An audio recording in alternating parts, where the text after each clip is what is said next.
Tuesday. It's Tuesday. It's Tuesday. It's Tuesday. It's Tuesday. It's our favorite day. Hey, it's Hey, our favorite day. It's hey, our favorite day. Hey, hey, it's our favorite day. hey, It's it's Tuesday. Tuesday. It's Tuesday. It's Tuesday. It's Tuesday. And this is the Connected Corner.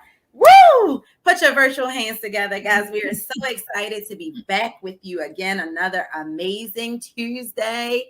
I am your girl, Tori Rose, the Connector, and I am your girl, Kiana B. hey, for being bold and beautiful with those bomb black glasses. I love it. You're amazing.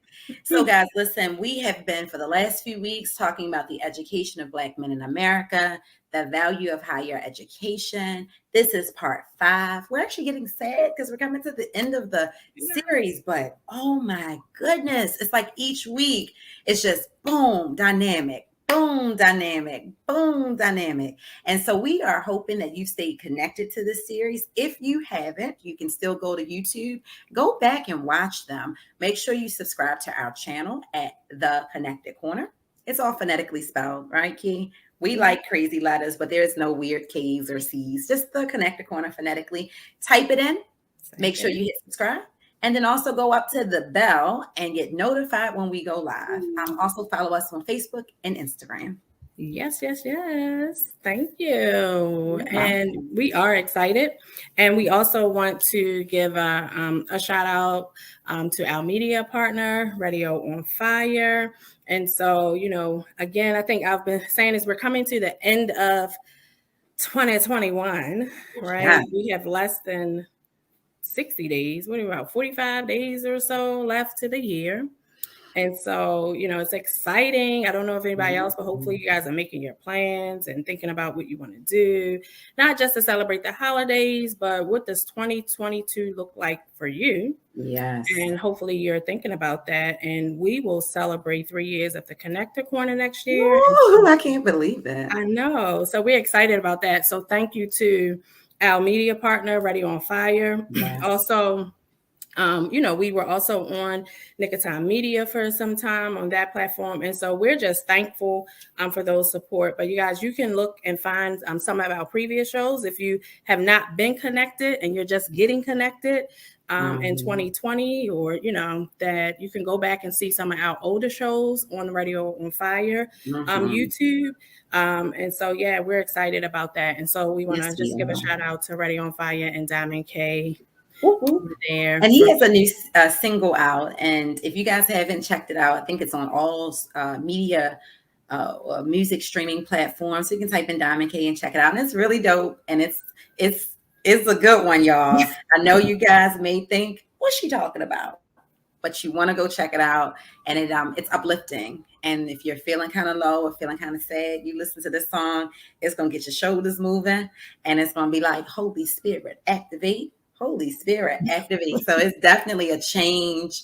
It doesn't really say that, but it is. It does get you in that mood, and it's a change for Diamond K. And I like to see when artists and our friends and producers like reach outside of their network, outside of their normal, I should say, and do something that's a little different. It's a little mature, adult, Christian related. Go check it out, Diamond K. On all your streaming platforms. And timing, he definitely is somebody that's in timing of things, because people need to be uplifted now for sure. So without further ado, you guys, like I said, this is part 5 of our series. We're talking about the education of Black men in America and the value of higher education.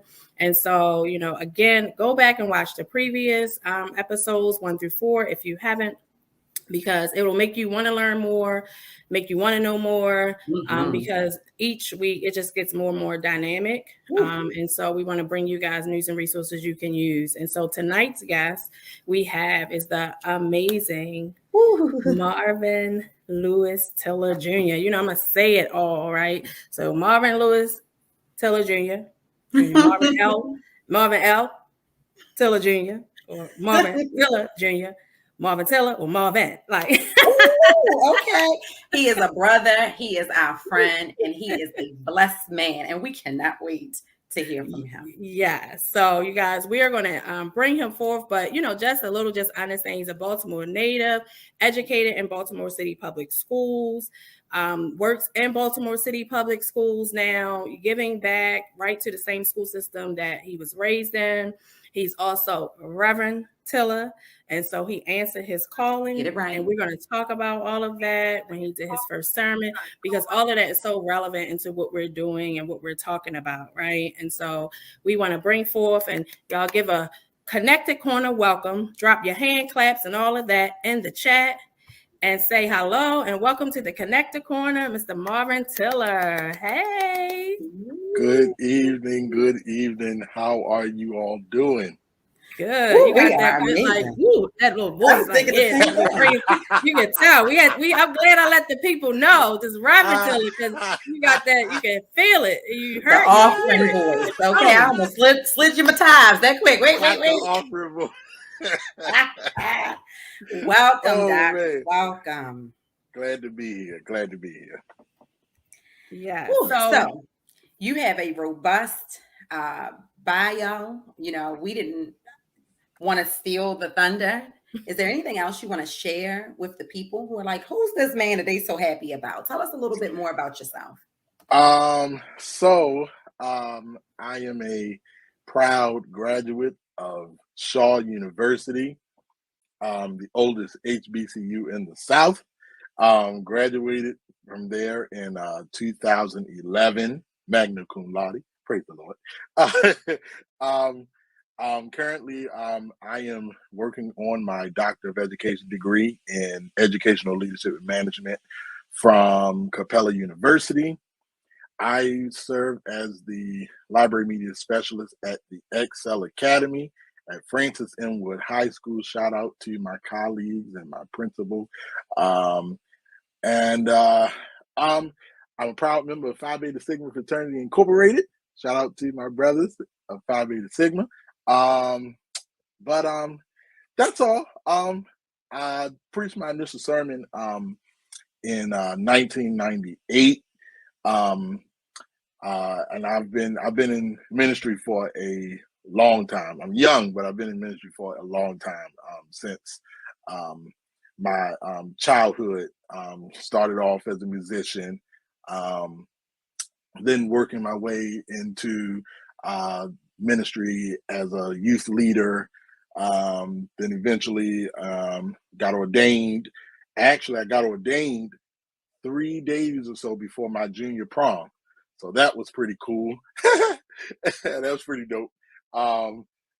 Ordination on middle of the week, prom end of the week. So that was intentional now to keep you holy, okay? They wanted to say no, Satan. You won't get that one. Get out my head, Tori. I said, that's good timing. That's good what timing. What a twinkie dink, right? Right. I felt that one, sis. I snatched it right at the spirit. Like, let me say it for she said, okay? Because I'm thinking 1998. I know I'm older than you. Yeah. I was like 14, 15, 16. Wait a minute, preaching.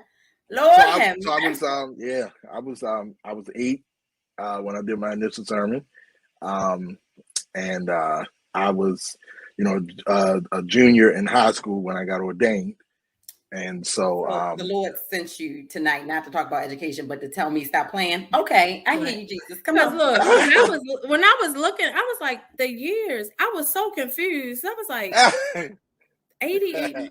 The years are not adding up here. Look, I thought I was doing something because I got baptized when I was 8. You know what I mean? Like, people went to my grandmother and say, "You sure she know?" And I said, "I knew. I wanted to be baptized. I thought it was something." I'd be like, "I got baptized at 8. Oh, okay, yeah. I'm gonna go ahead and sit down because he can say I preached my first sermon at 8. Like, yeah, okay. He had you a little more anointed than I was at 8. No. I just got dipped in the water. Man, oh man. Well, yeah, I've been doing this for a long time, and I'm just grateful for how he's ordered my steps. Even now, he just continues to keep me rooted and grounded and keeps my steps ordered. So I'm just grateful for it all. Well, thank you. And you talked about, you're on a doctorate journey now, but something you left off is important. I know we're talking about education and the value of education, but you also, not one, not two, is it 3 master's degrees? Yes, Okay. yes, yes. That's what I had thought. So I have a Talking about an educated Black man. He left off with 3 master degrees. Okay, go ahead. I have a Master of Divinity degree. Then went on to get my Master of Education and Curriculum and Instruction. And then, and I honestly wanted to go ahead and pursue my doctorate after that. But when I started working in the district and as a librarian, they were like, yeah, you're going to need you're going to need this certification. So I was like, okay, so that means I got to get another degree. Yeah, you got to get another degree. So I ended up getting a Master of Arts degree in teacher leadership with a concentration in library media. And so now, I'm retiring after. I'm good now. I don't need no more. Excuse me. I don't need no more degrees. I'm good. I'm good right. now. Well, tell us a little more. So we talked about, the college, and I know we're talking about the value of, higher education. Tell us a little bit about your K through 12 education. Did you have Black teachers? We said you were educating Baltimore City Public Schools, and although a lot of people think and feel it's a Black city, did you have Black teachers in your K through 12 experience? So I grew up in the so I started I grew up in Mount Court, Gilmore Homes. I mean, when kids hear that, they're like, "No, you didn't." Listen, I said, "Yes, I did. I grew up." And then at a young age, I moved to Edmondson Village with my family, and that's where that's right, EV all day. And so I went to, I was going to school when neighborhood schools were a thing. So Lyndhurst was first. I went to Lyndhurst. I don't know why okay, I'm not going to go into that rant. It's going to always be Lyndhurst to me. It's Wildwood Elementary Middle now, but it's always going to be Lyndhurst to me. Went to Lyndhurst. Then, funny thing, when I finished at Lyndhurst, my mother felt, it was time for you to, pursue something besides Baltimore City Schools. So I left the district, and my first year in middle school was at St. Bernardine's Catholic School. So I did 1 year there. Things didn't go so well. I ended up repeating the 6th grade and went back to Baltimore City Schools, and that's when I went to West Baltimore Middle.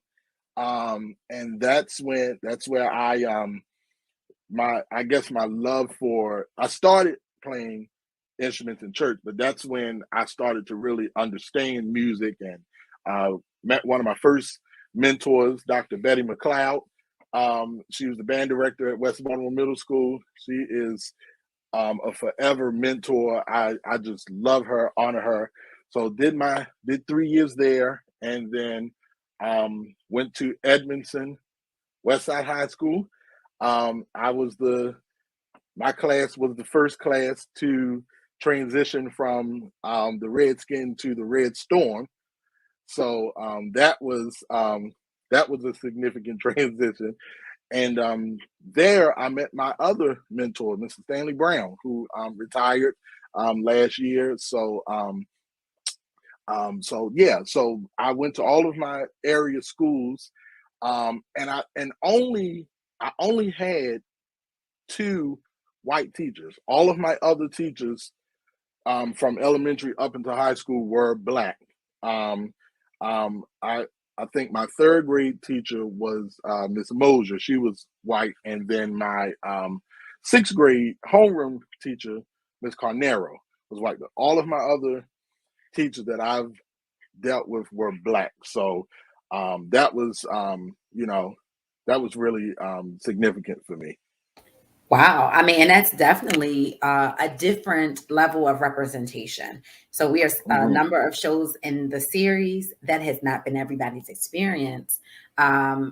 I will point out that as you've allowed us to share, you're a little younger than maybe some of our other guests. And so some of that is the difference being between being in K to 12 in the late 80s, early 90s, right? And then that transition from the 90s to 2000s. So I love that you represent a different class of individuals and your experience was different.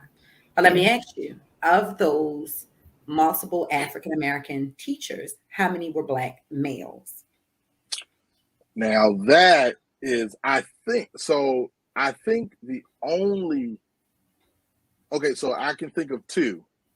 The art teacher in elementary school and my English teacher in middle school. Okay. In high school, Mm-hmm. in high school, that's where I saw a Black male biology teacher. And then, of course, you saw, phys ed and then music. That's where we had the other Black male. But in those particular content areas, there were only just a few of those Black males. Awesome. And it's good to kind of see that perspective. I want to take a 10-second detour and say, I appreciate the fact that you got up out of the Catholic school. We feel strongly, and this is not to knock anybody's choices for their children, but one of the few pieces of parental advice I've accepted from my father was to take Joshua out of privatized education. And again, my opinion, our show, my opinion, right? If it floats your goat, you do something else, go ahead and do it. But he explained to me, and he did a very interesting cost analysis. And when he showed me the amount of money I would spend from pre-K 3, because I got suckered into 3 pre-Ks, right? Pre-K 3, 4, and 5, and up to 12th grade, I could save that money, and even at a small amount in interest, pay for him to go to college. So, and at the time, which it still is, for the school he would have been going to, Baltimore City offers a better, more enriched curriculum than that private school. So anyway, that was my 10-second detour. Tell us, why do you think there aren't an abundance of Black male teachers? And I've had the honor to meet Mr. Brown, and I think he's amazing. But why do you think that there just isn't an abundance of Black male teachers? So I'm going to answer that with a quote that a colleague of mine, who is a Black male educator, is quoted as saying, and I think for me, I think that answers the question as to why there isn't an abundance of Black male teachers. He's quoted as saying, when you are constantly under the pressures of data and assessments, and there's no freedom and trust to innovate, it leads folks to not really be happy with their jobs.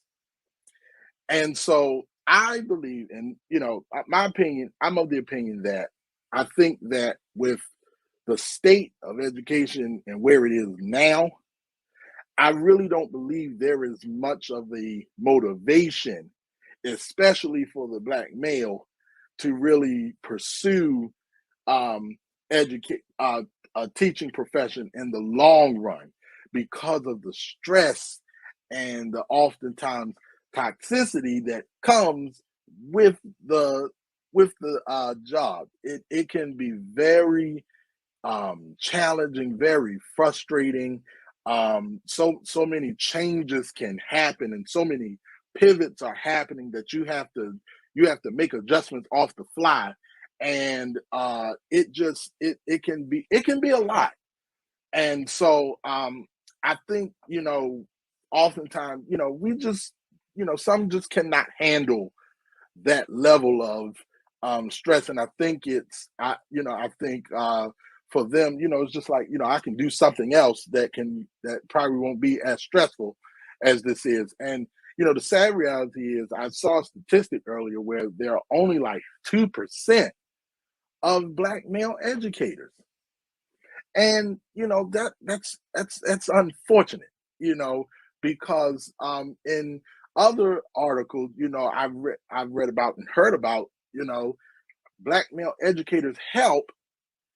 When you put them in the classroom with students, they help to boost that educational experience, and they help to get them moving forward, because of their presence and because of their motivation with those students. So, it's a lot that comes with the assignment. And so, hopefully, the district is coming up with ways to, better recruit, especially Black male educators, and, get them in the classroom and get them to motivate other young Black men and women, to see that there are many of us out here that love our jobs and love what we do and want you to succeed. You may not go down this exact same path, but for you to see an example that looks exactly like you, that's motivation for them to, pursue those other avenues. Yeah, that is really important, and that's really been the sentiment across the series.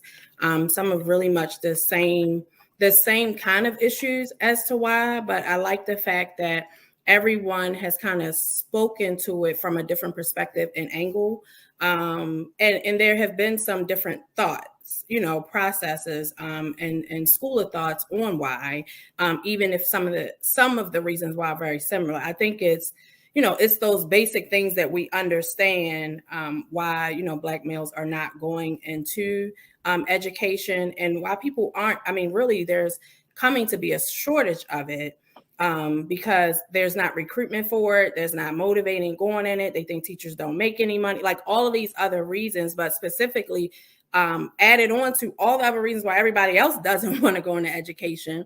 For Black males, it's their educational experience that also, directly influences what we're hearing.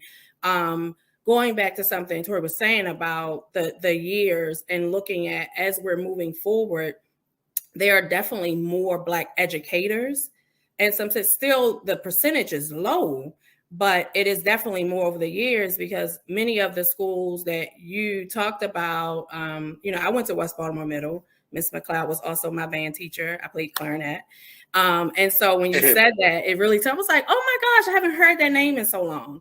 But when I was at West Baltimore Middle, all my teachers were not Black, right? Wow. And so where it was maybe a little, I wouldn't even say half and half. I mean, they definitely were in the building. So I would say Black people were in the building, but they weren't necessarily my teachers in my classroom.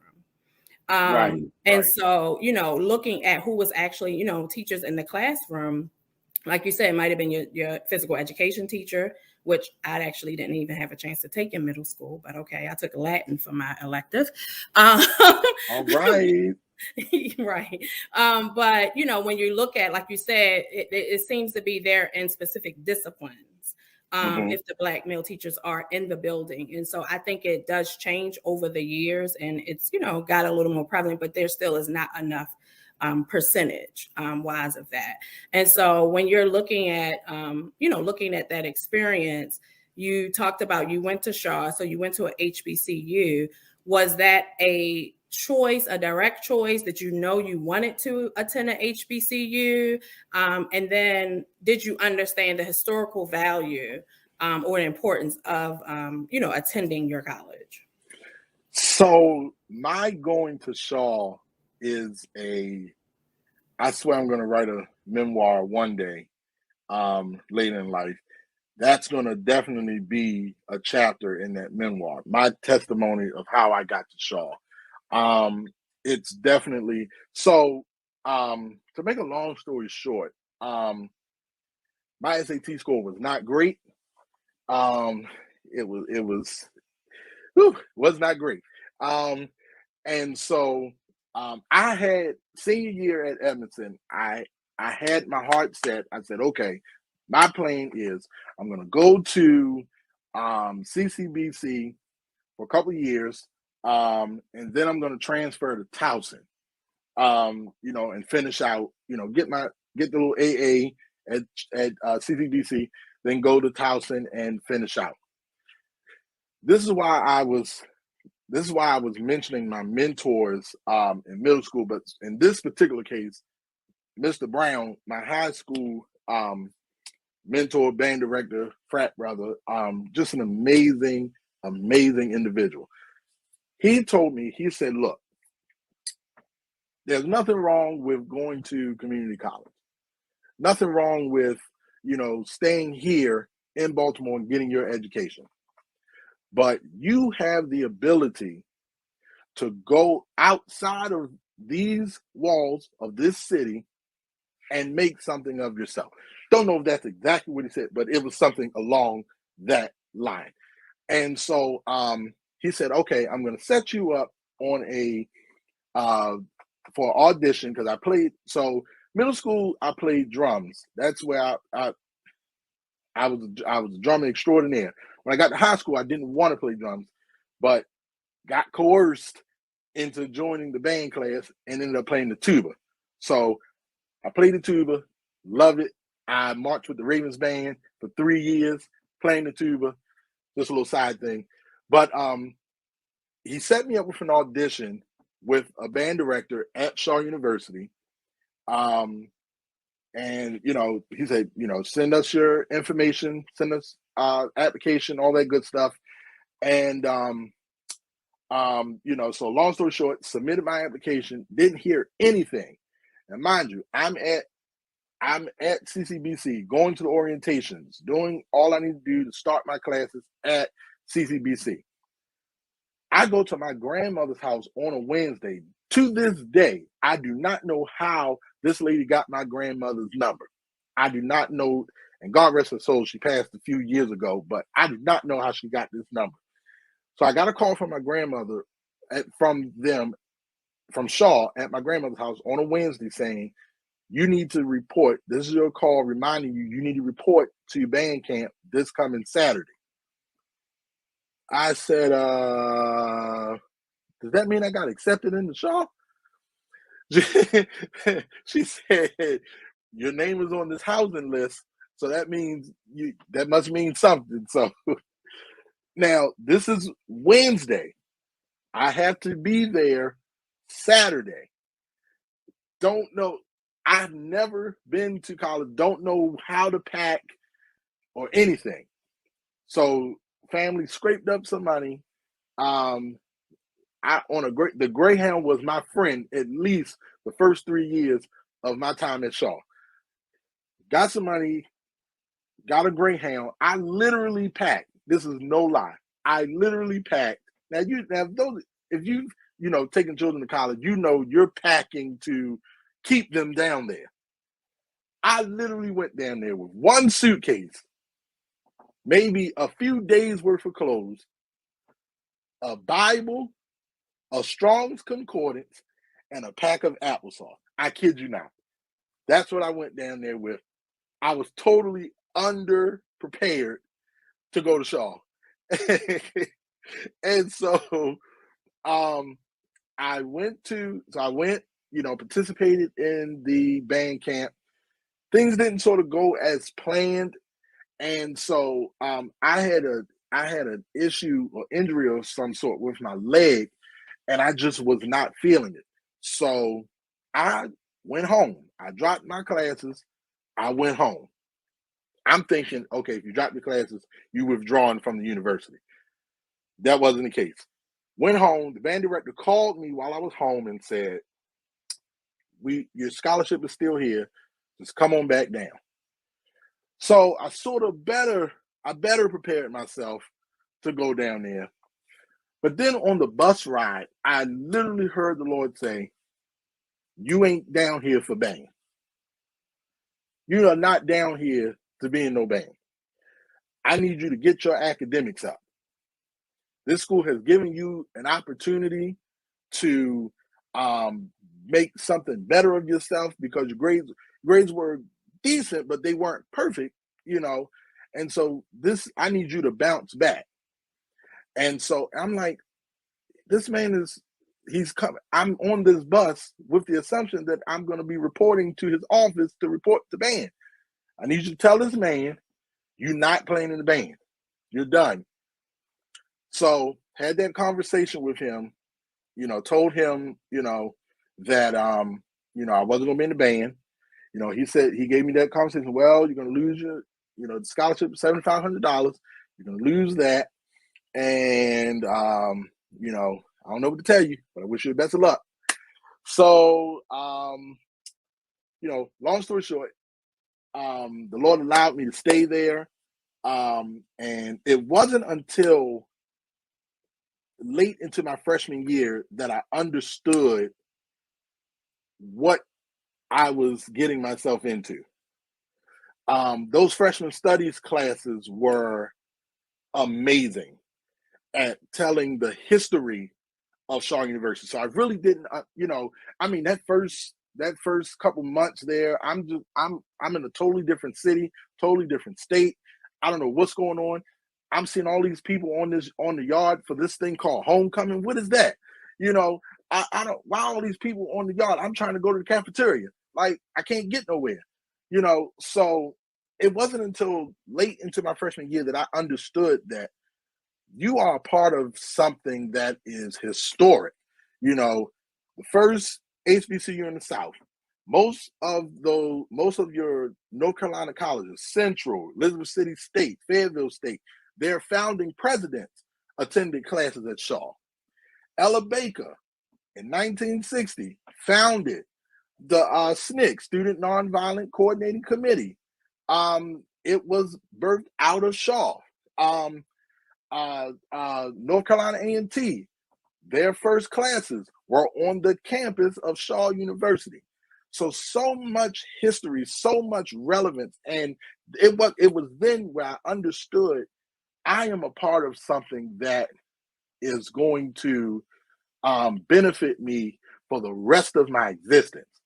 And so going forward, I cannot mess up this opportunity because, God allowed for this to happen. And it's just another prime example of God strategically ordering my steps. When I didn't see, when I'm thinking I'm going to do 2 years at CCBC, then go to Towson, God is like, nope, I'm sending you to Raleigh. You're going to be a student at Shaw. You're going to be successful there. You're going to graduate magna cum laude.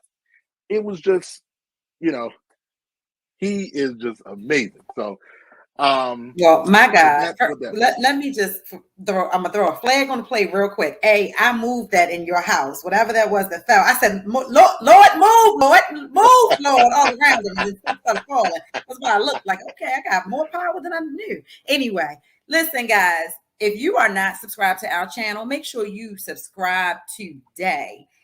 We have heard some amazing things, but what nobody can take was or take away from you is, I should say, that testimony.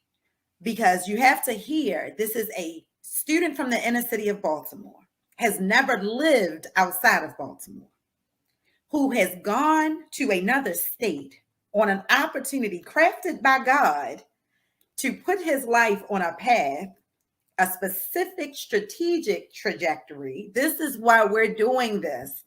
We could ask the standard questions. How did you feel and what did you think? But nothing beats a lived experience. And this lived experience is the experience we know every Black little boy should be able to grow up and experience, to get pride and to feel this overwhelming sense of belonging. Because that is what I know I got, and that is what I know Kiana got from a HBCU. And Towson is not the place for any of us. I know several of us who have attempted to go to Towson, and God has literally snatched us out of the school. So I thank God for you. I want to just give us some statistics. I'm trying to get myself together before I start speaking in tongues, because that was a child. Okay. You spoke about something that is extremely interesting, and it was the standardized test scores and the SAT. And many people know or may have heard that a few years ago, I was a test proctor, and I did SAT and ACT prep for Kaplan. Now, Kaplan is one of those programs you got to come and pay all this money for and all of this stuff. And I would be so frustrated when little Black and brown boys, especially, came in with their brand new Jordans on. It's a Saturday morning, so you got your shape up and your line up and you fresh, and you're in here playing with your parents' money. And I would have these conversations with them, and I would snatch them out of the testing And at that point, I was like, Kaplan, you're going to do what you're going to do. The mother in me needed to have these conversations because I knew how much they were paying me. It was part-time and they were paying me a good salary. So I knew how much the parents were paying for them to come and learn the white American way of test taking. And the reason I say that is because when you Google and you look and you do your research, the black-white test score gap, right? It has persisted for years. And scholars say it's because African Americans score lower than European Americans on vocabulary, reading, and math tests, as well as on tests that claim to measure scholastic aptitude and intelligence because it is written predominantly by white psychologists, white researchers, and in a white context that our children just do not understand. It reminds me of the episode of Good Times when Michael was taking the test and he didn't know what a saucer was, and we start talking about these things. Our people have been, given the signals for forever, but anyway, we missed it. My point is to say to you, I too did really poorly on the SAT the first time I took it. And I recognized that I don't test well, but there was nobody there to say, we're going to have a test that's going to be towards your test taking skills or your learning style and things like that. A lot of those issues are racialized. We know that. And we know education has been racialized. Did you find it easy or hard at times to be like a Black male student? Or even maybe now as a master's or doctorate candidate, do you find it hard to be a Black male student? I would honestly say no, but that doesn't mean that I am I'm not privy to the struggles that others have experienced, as Black educated young men. I can say that I've been blessed to be surrounded by people that would hold me accountable and help me to recognize that, look, we oftentimes have to work twice as hard just to ensure, that we are at some of these tables, getting these resources and things of that nature. So, one thing that, and I'm blessed to have a living, breathing example of what perseverance looks like in my mother. I've seen my mother endure some of the most challenging things. And through all of that, still instill in me the importance of getting my education, keeping God first, and ensuring that that you make sure that you make your path the way it needs to be. She's laid the foundation, and it's up to me to follow that path the best way I can. Didn't always dot every I, didn't always cross every T, didn't always make the right decision. I'm telling you, I made some of the most redonkulous decisions my first 2 years in college. And even in the midst of that, still having those accountability people around me, saying you're better than this, saying you don't have to, just because, you grew up one way does not mean you have to end up that way. Use it as a stepping stone to get to your next level. So, and of course, I understand, the struggles and things that, our people have had to experience, just trying to get an education.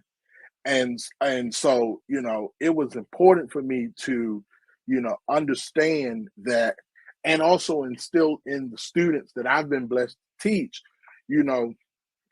we can't take advantage of the things that we've been, afforded to have.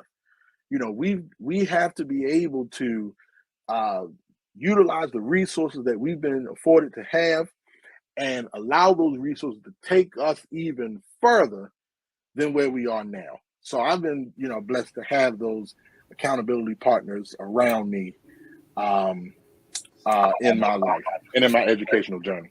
Do you know what that is? Can you see what that is? A pin mic drop. Mic drop. You dropped that thing. Yes, you most certainly did. And it's so funny because sometimes we notice the podcast and I feel like this happens to me. I'm sitting and I'll be listening and I'm taking notes and I'm like, this is I have a show to host. Like, we're supposed to be hosting this. And I'm just in listening mode. It's like, it's time to respond. It's time to respond. But I just wanted to, really, again, here at the Connected Corner, we want to bring you news and resources that you can absolutely use, that regular people, average people like ourselves can use. And so having you on here, Marvin, understanding, even for those who might not be from Baltimore, but from other cities who have grew up in poverty, urban areas, all of this, I want to be sure to just kind of recap those things that are definitely here as resources or those tidbits and things to make sure that, our audience, give us your feedback, drop your comments, continue to let us know how you're here, make Marvin feel welcome, and, communicate. You could drop in the chat and have this conversation with us. But like Tori said, listening to definitely your testimony about Shaw, a couple of things, not just the sense of belonging. And so I want people to understand, because, we're going to push and we're going to encourage and we're going to promote HBCUs, right?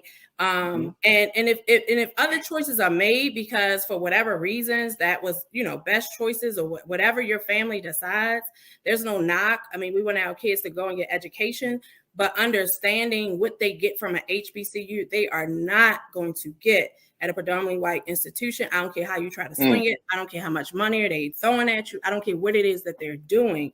You're not going to get that same experience, right? So that's number one, that sense of belonging. Also hearing the overcoming of challenges. And so I want people to hear that, oh, I wasn't smart enough. My grades wasn't enough. My SAT scores wasn't enough, right? That is not a reason to stop. It's not a reason to stop, right? Because as an educator, regardless if I'm no longer in the classroom, still mentoring, still helping, there's a combination. You are a combination of things. You are pieces that make you up as an individual and a student. And yes, it's test scores. Yes, it's grades, but it's also your talents. It's the time that you have put in. If that C was a lot of work for you to get, be proud of that C. Right. And so we have to start encouraging our students and understanding that that where grades are important, I will accept the C from my students, whether teaching, my own students, my children, all my children, whether I birthed them or I taught them in the classroom.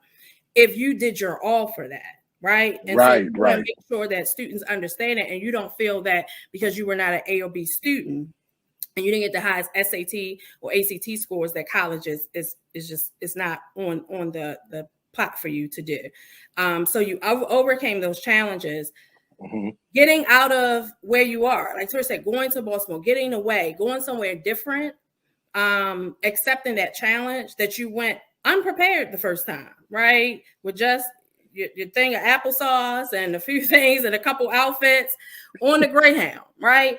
I can only imagine anybody who know me, family, friends, and those who have watched the show long enough and heard Tori talk about me or whoever. I'm gonna tell you, I'd have probably had I don't even know, they would have had to push me on a bus. I would have just not been able to do it, not having my whole list. She was like 72 hours. Do they know today is Wednesday? Yeah. And then she would have needed her cooler with snacks. Yeah, that would have been a whole challenge for me, right? Like, I'm going unprepared. I cannot be unprepared. And so that blessed me, you know what I mean? Because a lot of times I know I've been mentored and coached and things, through business. And a lot of times it's like, Kiana, what are you doing? Just do it, right? You waiting for perfection. You're waiting for this thing. You're waiting for everything that you feel like supposed to be in place to be in place. And I'm hearing you don't have to wait that long. If just do it. The opportunity came, run into it. Bust your head open through the door, the window, the bus, trip on the bus, do whatever it is you have to do, right? Because that opportunity there, and you may not get it, but then you got a second time to go around, and then you say, I'm gonna be more prepared this time, right? So don't blow your second chances. It is what I'm, you get a second chance, you better do right with that second chance, right? And so you did that. And then getting there and understanding the history, I mean, just the things to motivate you, that's that belong in the history. It showed you how important it was for you to get your act together and to do what it was that you needed to do. And so, you guys just put your comments there. Is that what you got? Like, I just had to give that back to the audience because I don't want people to miss that. And that is what this is about, because all of that you went through, showing the value and how important getting the education was, the value of that higher education and the value of attending an HBCU. And so hopefully you guys are getting that. If you have students that are on their way to college, thinking about college, if they in 7th, 8th grade, get them on college tours now, do what you got to do, take the road trips. If you don't have plane money, fine, fill a gas tank up, do what you need to do. Because we hope that, these episodes in this series, we are addressing an issue in disparity of Black educated men, the challenges that you all go to, the lack of Black educators, and in particular, Black male educators. But we also hope that people are also just getting inspired, to know that college is there for your kids, your grandkids, nieces and nephews, or yourself if you want to go back. Right. And so hopefully people are also understanding what we're saying about that value of education as well, and doing those things to make sure and help those young people around us to overcome those challenges. And so you guys, again, the resources, the news, the things that you can use, we want to continue to bring that. And then also we want to make sure we're doing our part. Some of the things that we've talked about and just kind of looking at that. So all of these challenges, all of these things, just making sure we're getting that. What in your experience that you have gone through, right? You've overcome these different challenges, the scholarship, you were blessed to not have to take the music scholarship, right? And still had an opportunity to stay there. All of that we know when it comes to scholarship money or what the HBCUs get or don't get is in some type of policy, some type of thing that's regulating, right? What we can and can't do a lot of times in our educational system and for our children. What policy changes do you think are needed to actually support Black males in college? So I would say, and one thing I can truly say about Shaw is, I would hope, that it would be a model for other institutions across the board. I think of Shaw as a second chance institution. And, who's to say, that could have happened if I wanted to go to another HBCU that may have had different requirements and things like that, and I could have maybe missed out on an opportunity to go to, my dream HBCU, just because, maybe, SAT score prevented me from at least getting that opportunity. So I would hope that, they would take a look at how they measure standardized tests as a admission requirement. Maybe, there's a way that there could be a workaround, to that. That's what I'm, creating those opportunities for Black males that may not be there for them, one in their efforts to go to an HBCU. So, I think just creating those, those workarounds, if you will, to, assist them into getting into those, because you never know what that college experience would do for them, because I will say, Howard was definitely one of those um, schools that I definitely had an eye on, you know, but unfortunately, because of my SAT score, I couldn't even give it a second look, because it was completely out of the question. And so, just, creating those opportunities to look past, standardized testing, maybe throw an exception, based off of other areas, you know,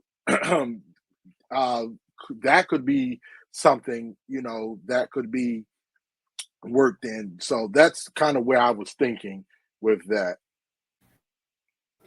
That is huge. And listen, if you decide to march on Washington, I am right there with you with the abolishing of standardized tests.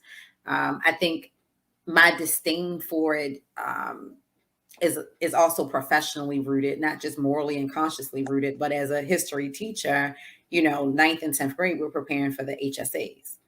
And when you start to really study what other measurements of assessing other states have, they don't use HSA. And in Maryland, students by the boatload are failing because they don't pass that standardized test at the end of 10th grade.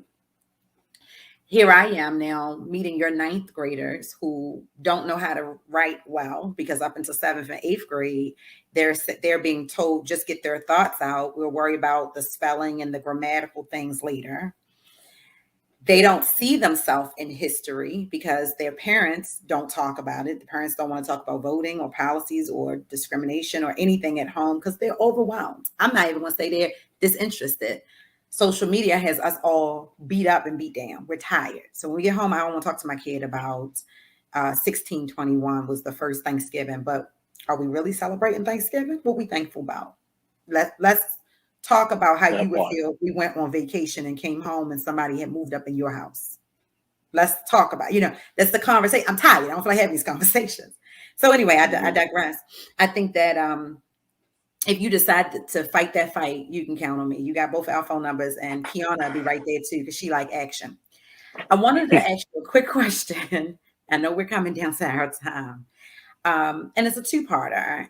It is, what do you think African Americans should be instilling in their children to get them prepared for college and beyond? So that's the first part. And in that, how do we advance the mission of HBCU? So you kind of touched on about the policy piece.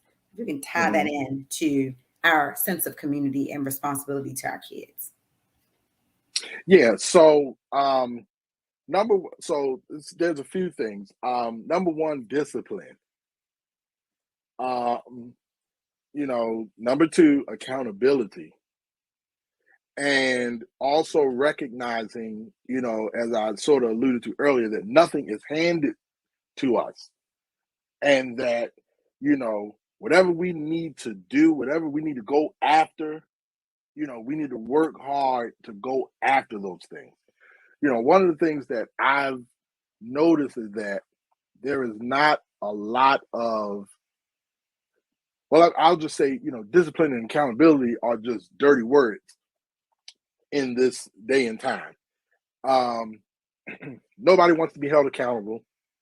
Nobody wants to be disciplined, and, of course, I'm not talking about, how, I was disciplined growing up, but I mean, just, in a sense that, we recognize when something isn't right, and then, being able to fix that without, the unnecessary backlash. And so, I think we as a community have to recognize that, discipline and accountability will take us a long way. And that old adage is so true. It definitely takes a village. It takes a village. Just because, the teacher or somebody goes, holds you accountable to something, that doesn't make them a bad person. It's because your counselor or somebody else says something to you that keeps you rooted and grounded. That's not them putting you down. Rather, it's them building you up, because they've been oftentimes where you've been. They've seen those roadblocks, and so they're trying to get you to not go down those same roads. And so we have to do better at being disciplined, being held accountable, motivating ourselves. We've got to be better motivators of ourselves, not putting each other down, not bashing each other, but always being readily available to build somebody else up when they feel down. Can you repeat the second part of your question? No, sir, you touched that. I did. You good, because it really was just a piggyback off of the policy changes and how we move forth the agenda of HBCUs. We do that by starting in the community, holding people accountable, ourselves and the little people, Right. and making sure they're disciplined. So when they get there, they know how to engage and how to not mismanage the opportunity. Oh no, sir, you did that. Boom.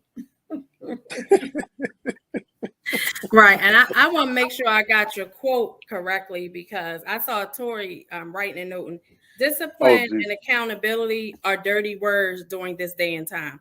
Because I want to put that on a t-shirt. Like, it's definitely going on a quotable from the Connected Corner, because as educators and people have done it, it really is like we need to start there with the discipline and accountability. And if you have that discipline, it's going to take you a long way.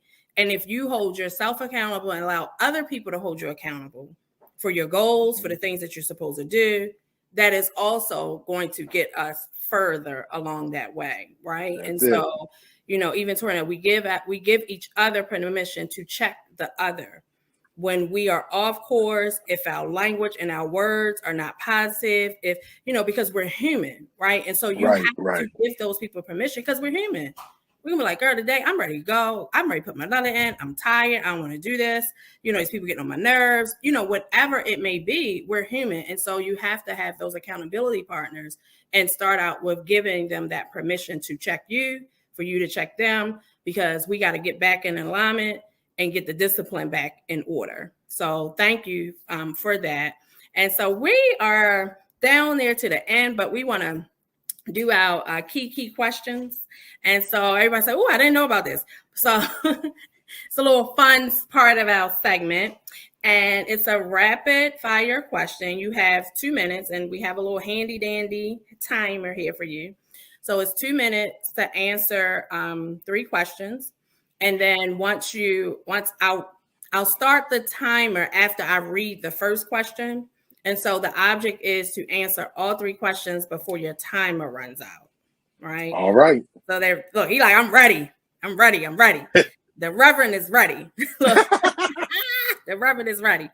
So and you guys, the audience, look, you can answer along. The questions will be dropped in the comments. We want to hear from you as well. Get your answers together. All right. So I'm going to read the first question, and then I'll tip and start the timer afterwards. The first question is, what is one piece of advice you would give your 20-year-old self? So one piece of advice you would give your 20-year-old self. One piece of advice I would give my 20-year-old self.